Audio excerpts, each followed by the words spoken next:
9월 8일 주일 오후 제가 있는 이곳은 제가 사는 경기도 용인의 한 빌라 옆 나지막한 동산 숲속에 있는 벤치 위에 제가 지금 앉아 있습니다.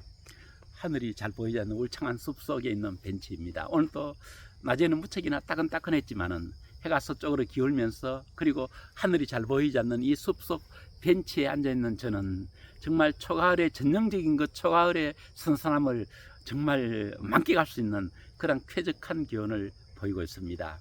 이 주일 오후, 평화로운 주일 오후, 이 정말 울창한 숲속 자연이 살아있는 이곳에서 저와 여러분들이 함께 은혜 나눌 말씀은 신약 성경 요한일서 3장 16절의 말씀으로서 그리스도인들의 사랑이라는 이러한 주제로 함께 은혜 나누도록 하겠습니다. 그다지 길지 않은 말씀이니까요, 제가 평소에 외워두었던 말씀을 봉독에 올림으로써 함께 은혜 나누도록 하겠습니다. 그가 우리를 위하여 목숨을 버리셨으니 이로써 우리도 사랑을 알고 형제를 위하여 목숨을 버리는 것이 마땅하니라. 아멘. 우리 사람이 이 세상에 살아가면서 구사하는 단어가 수만 가지 단어 이상이 되지 않겠습니까? 그렇지만 그 수만 가지 단어 중에는 해도 되고 안 해도 되고 우리가 알아도 되고 몰라도 되는 그저 별 의미 없는 그런 단어들도 많습니다. 그런데 유독 한 단어만큼은 우리가 몰라서는 절대 안 되고 반드시 알아야만 되는, 우리 가까이 있어야만 되는, 늘 사용해야 되는 그런 중요한 절대적인 가치를 지닌 한 단어가 있습니다. 예, 바로 오늘 설교의 주요 내용이 될 사랑, 바로 사랑이란 단어가 바로 그 단어가 되겠습니다. 사랑이 없이는 우리 사람뿐만 아니라 모든 동물, 모든 식물까지도 사랑이 없었다면 존재의 성립이 불가능했을 것입니다. 사랑이 있었기 때문에 잉태가 되었고, 사랑이 있었기 때문에 그 핏덩이로 태어나가지고 그 자기 몸도 가눌 수 없는 그 나약한 가녀린 생명체가 이렇게 점점 더 성장해가지고 다들 이렇게 어른이 되고 했지 않겠습니까? 이처럼 사랑은 정말 모든 생명체들에게, 특히 우리 인간들에게 너무나 소중한 단어이지만은 많은 사람들에게 사랑 때문에 정말 행복하셨고 사랑 때문에 정말 행복하십니까? 하고 이렇게 물어보면은 의외로 거기에 고개를 진심으로 양심적으로 끄덕일 수 있는 사람이 그다지 많지 않을 줄 압니다. 오히려 뭐 사람들의 답을 구하지 않더라도요, 우리 동서고금을 통해가 우리 사람들이 노래를 좋아했지 않습니까? 우리가 동서고금을 통해서 많이 불러온 노래, 유행가든지 민요든지 그런 노래들의 내용을 면면히 깊이 들여다보면은요, 우리가 사랑 때문에 무엇을 겪었는가를 더 정확히 알 수 있을 것 같습니다. 우리가 많이 불러온 노래 속에 주로 어떤 내용들이 들어있죠? 부르기는 항상 사랑에 관한 노래를 대부분 많이 불렀습니다. 그런데 사랑에 관해서 어떻게 불렀느냐 하면 보면은 대부분 사랑 때문에 행복했더라, 너무너무 좋았더라, 이런 내용보다는 사랑 때문에 너무너무 아팠더라, 사랑 때문에 너무나 고통스러웠더라, 이런 사랑의 그 아픈 면을, 사랑 때문에 아팠던 면을 많이 노래했던 이런 면을 볼 수 있습니다. 뭐 심지어는 어떤 노래 유행가 가사 속에는요, 뭐 사랑은 눈물의 씨앗이더라, 뭐 이렇게 부른 노래도 있었던 만큼 사랑 때문에 좋았더라 보다는 사랑 때문에 아팠더라로 부른 이러한 노래들이 많은 것을 볼 수 있습니다. 사랑은 모든 생명체들에게 더할 나위 없이 너무나 소중한 그런 참 좋은 것인데, 너무나 빼놓을 수 없는 것인데 왜 이렇게 정작 사람들은 사랑 때문에 아팠던 면을 더 많이 노래하게 됐을까요?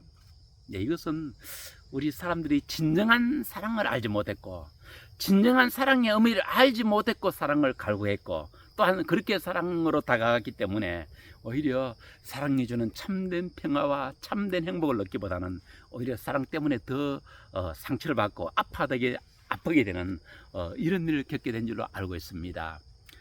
뭐 모든 우리가 일반적으로도 알고 있지만은 사랑에 관해서 성경의 원어인 히라버, 헬라어에서 더 정확히 아주 정밀하게 사랑의 종류와 사랑의 성격에 대해서 잘 구분해주고 있습니다. 우리 사람들이 대부분 가장 대표적으로 많이 하는 사랑이라면은 일반적으로는 남녀간의 그 이성적인 사랑을 말할 것입니다. 이것을 이제 히라버에서는 에로스적인 사랑을 에로스라고 하거든요.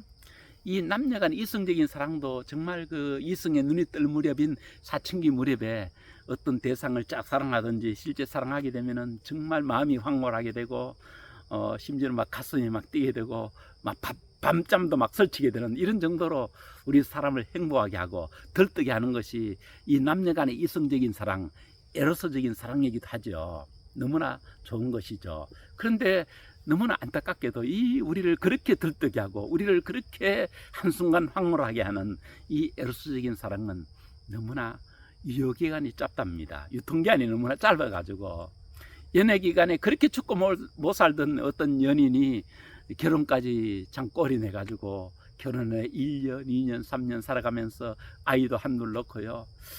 냉엄한 현실과 부딪혀 살아가면서 드디어는 그 정말 황홀하게 된 연애 감정은 어디로 가버리고 냉엄한 현실만 눈앞에 보여가지고 그 현실을 두고 이러니 저러니 하면서 다툼이 시작되고 싸움이 붙고 막 이러다가 깊은 상처를 받게 되는 아마 이런 것이 대부분 많은 사람들이 경험한 일들이 아닌가 생각을 합니다. 이처럼 이 이성 간의 사랑은 유효기간, 유통기간이 너무나 짧아가지고 그 사랑에 대한 그 행복은 그리 오래가지를 못합니다. 뿐만 아니라 이 에로스적인 사랑은 유효기간만 짧을 뿐만 아니라 이 조건적인 면도 가미가 됩니다. 왜냐하면 대부분 이 남녀간 이성간의 사랑이 삭트는 것도 어떻게 처음에 삭트냐면은 그 사람이 실제로 잘났든 못났든 간에 잘나 보이고 이뻐 보이고 멋져 보이고 멋있어 보이고 이런 감정이 생기기 때문에 어떤 이성에 대해 사랑이 삭트해야 되는 것입니다.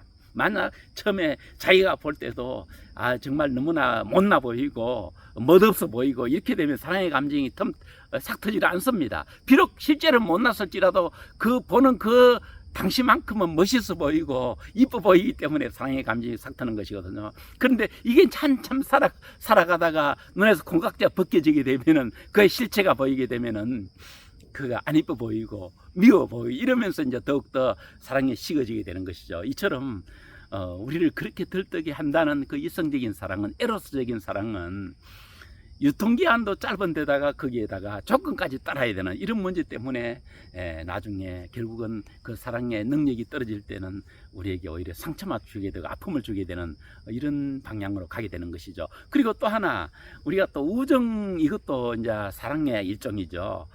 그 히라버에서는 이제 필레아라고 합니다. 이 우정은 굳이 뭐 남자와 남자 사이뿐만 아니라 여성과 여성 사이뿐만 아니라 모든 인류가 공동으로 살아가면서 이렇게 아는 사람께 가지게 되는 친한 유대감 이런 것이 그 필레아적인 그런 사랑의 감정이라고 할 수 있겠습니다. 그런데 이 우정적인 이 사랑도, 이 필레아 이 사랑도 알고 보면 이것도 역시 불완전해요. 어떻게 불완전한가? 여기에도 조건이 따라요. 상대도 나에게 잘해주고 나도 상대에게 잘해주게 될 적에 이 우정이 유지되게 되는 것이거든요. 그런데 어느 한순간 상대의 안 좋은 점이 보이고 이러다 보니까 그 우정도 깨어져 가지고 나중에 더 큰 상처가 받게 되고 결국은 금이 가게 되는, 이제 이런 일로 인해 가지고 에로스적인 사랑이든지 이 필레아 우정적인 사랑이든지 결국은 사람들에게 상처를 주게 되는 이런 일들이 많이 생기게 되는 것입니다. 그런데 오늘 성경에 말하는 이 사랑은 전혀 그런 사랑이 아니에요. 이 사실 불완전한 사랑이었거든요. 그런데 성경에서 오늘 말하는 사랑은 사랑의 사도 요한이 이렇게 말하고 있습니다. 그가 우리를 사랑하셨으니 먼저 하신 것이죠. 이로써 우리도 사랑을 알고, 자, 이 그는 누굽니까? 바로 예수 그리스도입니다. 그럼 예수 그리스도가 우리에게 어떤 사랑을 하셨죠? 십자가 위에서 2000년 전에 못 박혀 죽으셨습니다. 왜 죽으셨습니까? 이것을 일찍이 먼저 요한복음 3장 16절에서 더 자세히 우리에게 일러주고 있습니다. 거기 보면은 아마 이 구절은 말이죠, 지금 교회를 다니지 아니할지라도 옛날 어린 시절에 주일학교에 한두 번 다 끌려가 본 적이 있지 않겠습니까? 그때 아마 대부분 들은 기억이 있는 노래일 거예요. 성경 구절일 것입니다. 요한복음 3장 16절, 하나님이 세상을 이처럼 사랑하사 독생자를 주셨으니, 이 구절 다 기억나시죠? 그런데 하나님이 세상을 이처럼 사랑하셨다는데 그 세상은 무엇입니까? 하늘과 땅 이런 자연적인 세상입니까? 아니죠. 이 세상은 곧 세상에 살아가는 모든 사람들을 말한 것입니다. 그런데 세상에 살아가는 이 모든 사람들이 도대체 어떤 존재였길래 하나님이 독생자를 주시기까지 사랑하셨을까요? 창세기 보면요, 하나님이 천지 만물을 지으시고 모든 사람들을 지으시는 아담과 하와를 지으셨는데요, 아담과 하와의 모든 후손들이 살아가서 인종이 늘어나면서 하나같이, 아담과 하와는 물론 그 모든 후손들까지 하나같이 하나님을 떠나고 범죄하고 악을 행하고 이래가지고 하나님이 근심하셨다고 했습니다. 너무나 실망과 근심하셨다고 하셨습니다. 하나님이 사랑하신 세상은 바로 이런 세상이에요. 하나님께 참 의를 행하고 하나님 마음에 협조가 행한 이것이 이 세상에 사는 세상이 아니라 하나같이 악을 행하고 하나님을 근심시켜 드리고 하나님이 너무나 싫어하시는 죄악을 행한 이러한 인생들이지만은 하나님은 그 인생들을 사랑하셨다 이겁니다. 만약 하나님의 사랑이 이 아가페적인 사랑마저도 유통기한이 있었다면은 우리가 한 번 두 번 죄짓고 그럴 때 좀 기다려 주시다가 계속 죄지을 때는 하나님이 그 유통기한 우리를 향한 사랑이 끝나가지고 그만 분노, 공의만 적용하셨다면은 어느 한 사람 다 어른 되기 전에 다 심판받아 지옥 갔을 것입니다. 그렇지만 하나님은 한 사람도 멸망하는 것을 원치 않아 하시기 때문에 길이 참으셔가지고 그 사람이 회개하고 구원에 이르게 하시기 위해 가지고 길이 참으시는 이 사랑이 바로 하나님의 무조건적인 아가페적인 그 사랑이거든요. 그래서 구약 4,000년을 기다리시다가 또 예언도 많이 하셨죠. 메시아가 오셔가지고 너희의 모든 죄를 구속하실 것이다.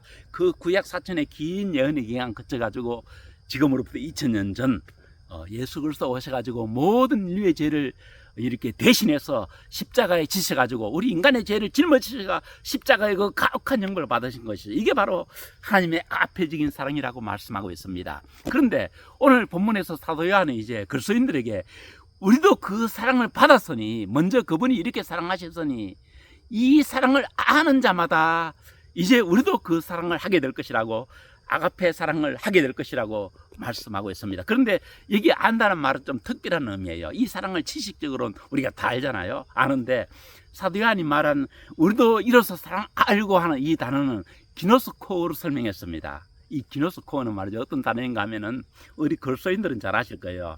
남녀가 말로만 사랑하는 게 아니라 부부간에 서로 몸과 마음이 온전히 하나 돼가지고 상대를 완전히 경험해서 알게 되는 이런 사랑을 아는 것이거든요. 이런 사랑을 말한 것이거든요. 그러므로 그리스도인들이 단지 지식적으로만 예수님의 사랑을 아는 게 아니라 정말 영원히 멸망할 자기를 하나님이 길이 참으시고 용서하셔가지고 예수 그리스도의 십자가 그 정말 고통을 통해 가지고 우리의 모든 죄를 다 씻으시고 이를 믿는 자마다 구원하게 하시는 그 놀라운 하나님의 사랑을 아는 자, 실제적으로 아는 자, 그런 사람 말한 것이에요. 이런 사랑을 아는 사람은 이제 그 사람도 사랑을 알아가지고 형제를 위하여 자기 목숨을 버리기까지 사랑할 수 있다는 이 말씀이 이 본문의 말씀이 되겠습니다. 그런데 우리가 이 부분을 알기 위해 가지고는 이 글이 쓰여진 주 90년경이죠. 이 요한일서가 쓰여진 주 90년경의 시대적인 우리가 상황을 좀 이해할 필요가 있습니다. 기독교는 어느 시대든지 핍박을 항상 받아왔습니다. 그럼에도 불구하고 가장 혹독한 가혹한 핍박을 받은 시대가 있었다면 바로 이 성경이 쓰여질 무렵은 물론 주 300년, 그러니까 AD 300년까지가 가장 기독교 역사상 가장 가혹한 핍박의 시대, 박해의 시대였다고 볼 수 있을 것입니다. 이때는 말이죠, 그리스도인들도 자기 몸 하나 살피기도 너무나 벅찬, 자기 몸 하나 제대로 건사하기도 너무너무나 벅찰 정도로 이런 가혹한 시대였어요. 이런 시대에 어떤 주변에 어려운 사람 보일 때에 자기 몸 하나 건사하기 힘들지만은 그럴 때에도 이 그리스도인들은 자기 살피보다 먼저 어려움에 당하는 누군가의 도움이 필요한 그 사람을 먼저 자기 몸을 던지기까지 정말 진심으로 사랑한다는 말씀이 이 본문의 말씀이 되겠습니다. 이 사랑은 아무나 못하죠. 그러니까 진심으로 예수님의 그 놀라운 사랑을 온전히 체득하여 자기의 것이 된 사람만이 이제 이런 사랑을 할 수가 있을 것입니다. 우리가 일반적으로 알기는 그러잖아요. 우리 당연히 사랑해야지. 그렇지만은 어느 정도 좀 상황이 되고 난 뒤 해야지. 아마 대부분 이런 마음을 많이 가지고 있을 것입니다. 그러나 이 요한 사도가 말한 이 사는 그게 아니죠. 정말 너무나 가혹한 박해 시대, 내 몸 하나 돌보기도 너무나 벅찬 이런 시대에도 남의 도움이 필요한 그런 사람이 있을 때는 발벗고 나서서 나를 놔두고 발벗고 나서서 먼저 그를 도우게 된다는 말씀이 이 본문의 말씀이 되겠습니다. 사실 여기에는 또 그럴 만한 이유가 있기도 합니다. 정말 우리 주 예수 그리스도를 믿는 사람은 말이죠, 사실은 전지전능하신 하나님이 저 멀리 하늘에만 계신 게 아니라 바로 자신이 하나님의 눈앞에 하나님 품 안에 있다는 사실을 알게 되는 것입니다. 일찍이 구약시대에 참 믿음의 성도인 다윗은 시편 11절 1절에서 이렇게 말하고 있습니다. 내가 여호와께 피하였거늘 나더러 산으로 도망하라 하면 어찌민고. 참 놀라운 시를 말하고 있습니다. 아마 이 내용은 다윗이 자신의 그 이제 장인어른이 다윗을 오해해가지고 계속 죽이려고 핍박하고 막 다니려고 할 때 이제 그 부하들이 멀리 떨어져가지고 좀 멀리 피난 가십시오 이랬던 모양이에요. 그러나 다윗은 그 멀리 피하지 아니했습니다. 왜냐하면은 다윗은 물론 자기를 해치려고 그의 장인인 그 사울이 항상 그 창을 꺼가지고 노력인 줄 알고 있었지만은 그러나 전지전능하신 하나님이 다윗의 반석이시여 바위의 보호자이신 줄 알았기 때문에 하나님이 자신을 완벽히 보호하는 한 그 누구도 자신을 마음대로 해칠 수 없다는 이걸 알았기 때문에 그다지 그 전쟁의 위험 속에 살면서 다윗은 그렇게 두려워하지 않았습니다. 이것은 오늘날 우리에게도 마찬가지입니다. 정말 전지전능하신 하나님을 믿는 그리스도인들이 그 믿음이 온전히 자신에게 있어가지고 하나님이 나를 보호하신다는 이런 믿음을 가진 사람들은 말이죠, 아무리 상황이 급박하게 나를 쫓아도 나 주위를 포위하여도 그보다 먼저 하나님이 나를 철통같이 보호하시고 있기 때문에 하나님의 철력 보호를 넘어서서 나를 해칠 수 있는 그런 상황이나 그런 위험은 없다는 것을 믿기 때문에 위험 속에서도 태평하게 이렇게 살아갈 수 있는 이것이 또한 완전한 믿음을 가진 성도이게 돼요. 이 사도행전에 잘 나옵니다. 급증이 사도 베드로가 이 성령이 충만한 은혜를 통해서 완전한 믿음을 가지니까요, 창을 꼬나진 로마 군병들이 옥속에 지키는 그 창끝 날 앞에서 아주 깊이 잠을 자가 천사가 툭툭 쳐가 깨워도 잘 안 깰 정도 이런 깊은 잠을 잔 기록이 사도행전을 하거든요. 이거 역시 온전한 믿음을 가지게 되면 말이죠, 아무리 급박한 상황에 놓여 있어도 자기가 위험한 상황에 있다는 자체를 잘 인지하지 못합니다. 왜냐? 더 크신 하나님이 그를 보호하시고 계시기 때문에. 그렇기 때문에 이 주 90년간 그 절박한 자기 몸 돌보기 어려운 이런 어려운 기독교 박해 상황 속에서도 이런 온전한 믿음을 가진 사람들은 자신이 하나님의 보호 안에 있기 때문에 어떤 어려움에 처한 사람 만나게 되면은 자기 상황 어려운 것도 잊어버리고 먼저 그런 사람을 자기 목숨을 타기까지 사랑할 수 있다는 이런 말씀이 이 본문의 말씀이 되겠습니다. 그러므로 오늘날도 마찬가지입니다. 오늘날에 많은 사람들이 제가 보기에는 좀 지나친 자기 사랑, 자기 연민에 지나치게 빠진 것 같아요. 그래서 지나치게 자기를 많이 돌보고 자기를 위하여 많이 정말 공을 들이긴 하는데, 그럼에도 불구하고 이 시대 사람들은 무척 힘들어하는 사람이 많은 것 같아요. 뭐 다른 면보다 정신적으로 말이죠. 막 우울증을 겪기도 하고 공황장애를 겪기도 하고 이렇게 뭔가 자기에 대한 염려 때문에 힘들어하는 분들이 많은 것 같아요. 저는 좀 방향을 좀 바꿔보시라고 권면드리고 있습니다. 우리가 정말 믿음의 눈을 뜨고 보면요, 지금도 주변에 이 기독교 박해 시대만큼은 아니겠지만 주변에 누군가의 도움이 절실한 정신적이든지 물질적이든지 여러 가지 면에서 도움이 절실한 분들이 많거든요. 그분들을 가슴에 품고 그분들을 마음에 품고 그분들을 어떻게 도울 사랑할 마음을 가지게 되면은 자기를 걱정하는 마음은 어느 순간 잊어버릴 것 같아요. 그래서 어느 순간 알고 보면은 나에게 우울증이 어디 갔지? 나에게 어려움이 어디 갔지? 자기에게 어려움이 어느 순간 없어진 것을 발견할 수 있다고 생각을 합니다. 바로 사도 요한이 말한 이 정말 형제를 위한 진정한 사랑이 바로 이러한 사랑이 아닌가 생각이 됩니다. 이러한 사랑을 잘 설명할 수 있는 좋은 한 실제적인 예가 있습니다. 그 20세기 인물인 선다싱, 19세기 20세기 인물이죠. 이 선다싱이 그리스도인이 되고 난 뒤에 동료들과 함께 험준한 히말라야 산맥을 눈발이 내리치는 가혹한 추위 속에 산길 올라갑니다. 그러다가 어떤 사람이 쓰러져 얼어져 가고 있는 것을 발견했습니다. 그때 선다싱이 우리 아무리 어렵지만 저 사람 좀 부축해서 같이 데리고 갑시다 하니까 그 동료들이 이 어려운 상황 속에 저 사람까지 부축해 가면 우리 다 얼어 죽습니다. 안 됩니다 해가지고 그분들은 먼저 가시고요, 선다싱이 할 수 없이 혼자서 그 무거운 남자를 등에 업고 그 험준한 히말라야 산맥길을 갔다가 숨이 턱에 차도록 올라갑니다. 한참 가다 보니까 먼저 이 사람 데려가면 죽는다던 그 사람들은 정작 자기들이 먼저 가시다가 저 고개 너머에 얼어 죽어 있습니다. 그런데 선다싱과 이 얼어 죽어 가던 두 사람은 얼어 죽지 않고 민가에까지 갈 수가 있었습니다. 왜냐고요? 그 험준한 히말라야 산길을 그 혼자 가기도 힘든 길인데 한 무거운 사람을 업고 올라가다 보니까 숨이 턱에 차죠. 그러다 보니까 너무너무나 그 추위 속에도 땀으로 범벅이 돼버린 거예요. 그러다 보니까 뒤에 얼어 죽어가는 사람도 그 정말 땀으로 범벅이 된 그 순다심의 체온을 힘입어가지고 그 사람도 살아나고 순다심도 얼어 죽기는 그냥 그 추위 속에 정말 그 견디기 힘들 정도의 그 더위를 느끼면서 무사히 그 추위를 느꼈던 것입니다. 이처럼 정말 이 그리스도의 참사랑, 이 주님이 나를 죽기까지 사랑하셔서 이 온전한 사랑, 아가페의 사랑을 비로소 지식이 아니고 몸으로 체득하여 깨달은 사람들은, 온전히 영혼으로 체득하여 깨달은 사람들은 이제 그런 사랑을, 그 사람도 이 세상에 살아갈 때 이제 그런 사랑을 이루며 살아가게 됩니다. 불행하지 않습니다. 남을 사랑하는 만큼 먼저 자신이 먼저 이렇게 행복하게 되어 있는 것입니다.